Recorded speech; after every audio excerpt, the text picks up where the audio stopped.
Well, couples are explaining and defending why they live together but actively choose to sleep apart. It's very interesting, and it's all happening on TikTok.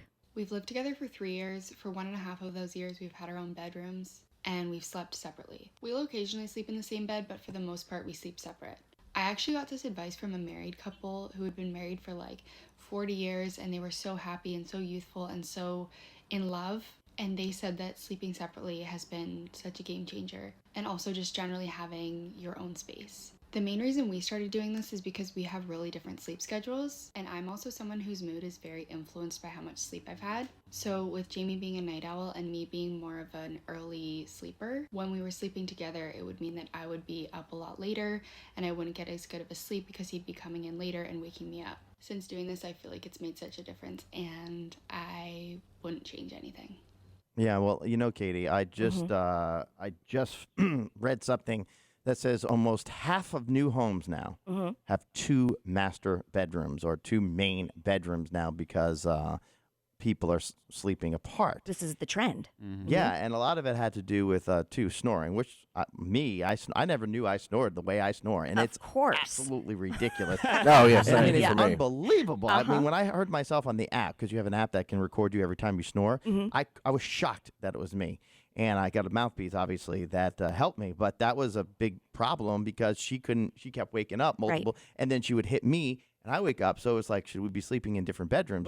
Luckily, well, I mean, what do you think? I don't like the idea, though. I think, My husband, I think, would absolutely love it. I really do. First of all, he sleeps on, we have a king-size bed, which is, I don't necessarily love the king-size bed because I would love to just like sleep right beside him the entire night. You don't like the bigger bed? No, I wish our bed was smaller because then it would force him to sleep beside me. But instead, he rolls all the way to the other side. It feels like he's in another country. I mean, he's so far away. And then also, I will say, and if you have young children in the car, maybe you want to turn this down. Thank you, Katie. Sure. What happens is that in the night when we find ourselves up against each other, it's leading to, sexy time. Yeah. I mean, like every time. But you're not asleep yet when that happens. No, right? we can be asleep and then wake up and you're like, what are we doing? Are you kidding me? If I woke up my wife, I would be dead. I think I wake him up too. I wouldn't mind being woke up, but if I woke up my wife in the middle of her sleep to try to have sexy time, I would be murdered. See, that's another reason why Katie's like an awesome wife, because I think most women are like, what are you doing? I got a full day tomorrow. I'm half asleep. Well, and I'm so used to running on zero sleep. My kids didn't sleep when they were babies. One still is in our bed almost every single night. Well, or we're in his bed. So I feel like the times that my husband and I do actually sleep in the same bed is so few and far between. It really is. So maybe that's what's leading to it. So you definitely don't want to have two separate rooms. But I do understand the thought behind it. It's that it's almost like you're choosing to still date but be married. It's like you have to put forth the effort to spend time together, to choose what you're going to do before you go to bed. But your most intimate moments, even without sexy time, sometimes are laying in bed together. That's true. Like cuddling and your legs and stuff like that. Oh my gosh, is Jason saying he has intimate moments cuddling? I think he I've lost all sorts of respect. Jared, all my intimate moments have one intention. And I know, that's to true. get to the main cause. Well, I don't know. Well, I think that when it comes to that, like, I don't like the idea on paper, but let's take a step back. 50% of marriages end in divorce. Yep. And then second marriages, 60%, third.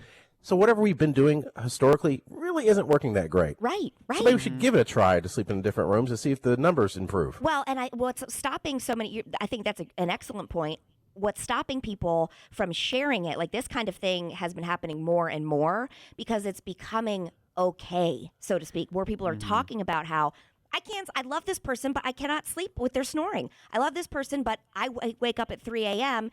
He doesn't, so it doesn't make sense for me to turn on all the lights in our room and scrounge around, and then who's that working for? Yeah, but it's not working for anybody. They did say that more happier couples, they did this statistic, and I know it's not possible for everybody depending on your work schedule, but they did say the happiest couples actually go to bed at the same time and wake up around the same time and not the opposite.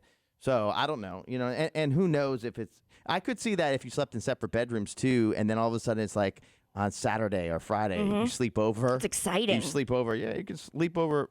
Yeah, I'll sleep over my bedroom on Friday. I'll sleep over your bedroom on Saturday. And then Monday through Friday, don't touch me. You know, like, Katie, yeah. let me ask you this. Now, so if, let's say, doing that where it's like, oh, we're hooking up, right? Would it be poor form to hook up and then just leave her and go back to your room No. as soon as you're done? And put money on the dresser just as a joke? No? I think pushing it is the money on the dresser. Oh, okay. And that part, like you just smack her butt and you're like, good talk. And then out you go. Good game, girl. No, I think if it works best for you, you know that's how it's going to go. It's like we both had our intimate moment and it was great. And then now I get to go have a full night of uninterrupted sleep. Who wouldn't love that? Yeah. Who wouldn't love that? So I don't know. People on TikTok are definitely making it more the norm. And I think even this couple in particular, who we just heard from, Siobhan is her name. She said, "Yeah, there are lots of people who I don't know on TikTok who have their own opinion about it." And she was like, "But you're not in my relationship, and you don't know what works for us." Yeah, you're right. And things might work differently for each couple. Yeah. Plus, if like Jason came in, let's just say before it becomes more normal and says, you know, Carol and I are sleeping in separate rooms, we'd all be like, ooh. Right. But you know what I'm saying? That's instead- what you jump to that, like, oh, they must be having problems. Right, but and that I think is what everybody wants to change, because really she's getting one hell of a night of sleep, and Jason is getting his sexy time on the side, and then gets to go have sleep, so everybody's happy. That's He the could do his thing. he could do his Pornhub by himself. I mean, yeah, uninterrupted. She doesn't have to know what goes on in his room. Just clean the sheets. Carol, I said knock. Like this is my space. Yeah, if you want to hang whatever kind of posters you want, you could decorate your room however you want. And then if I had my own bathroom attached to my own bedroom, I would never come out. And wouldn't guys like that? For Yes. their ladies to have their own. Oh, yeah. Yeah. Because you guys take over our bathrooms. My wife and I use completely separate bathrooms You for just everything. anyway. Yeah, she uses the one that's attached to the bedroom, and I use the one in the hallway for the guest room. And let me guess, Okay. Matt, Nice. you're annoyed because she's so messy in that bathroom. Yeah, that's why I can't do it. There's no room on the counter for any of my stuff. It's covered with makeup and rags and brushes and Yep. crap and face creams and stuff that I don't even know exists. Yeah. There's no room for even my toothbrush. So no, I use my own bathroom. But that's a good point I want to ask. Do you find though that there's like maybe a sexiness to it when she goes into her own bathroom to get ready and then she comes out, because you're not seeing the process, you're not seeing the creams. No, being I like applied. that. Yeah. It's like the before and after on like a home improvement show. Like, oh, look at this house. It's kind of. It's like Chip and Joe pulled back like the picture. Like Yes. the old one and now's the new one. Yeah. She And they- opens the bathroom door. Yeah. And they present themselves like, dang. Yeah. Yeah. And I like it goes that. both ways, because let me tell you something. It's nobody, man or woman, is sexy when they are bent over clipping their toenails. Nobody wants to see that. You know, or Right. tweezing their nose hairs or plucking their ear. No, That is thanks. true. That is true. It's like let's keep some of our secrets a secret. Mm-hmm. I say that, and then I'm also like, "Hey Ben," and I'll knock on the door while he's going to the bathroom. He's like, "Leave me alone." It is funny that you said that, Katie, because Yeah. if I have to do number 2 and the door's even slightly open and Carol walks by, it's like, oh my God, gross, shut the door. But if she is in the bathroom doing number 2, the door's wide open, and I say anything, it's like, well, it's different. You're a guy. I don't like to see you sit down. So it's not about the smell or anything, just you sitting down. Sitting down. Thank you. I thought Looking feminine. for Carol, at least for me, it's like might as well leave the door open, because the kids, the dog, my husband, everybody's going to find me where I am. And so I knock might as well anyway. just show you. Just might as well leave the door open.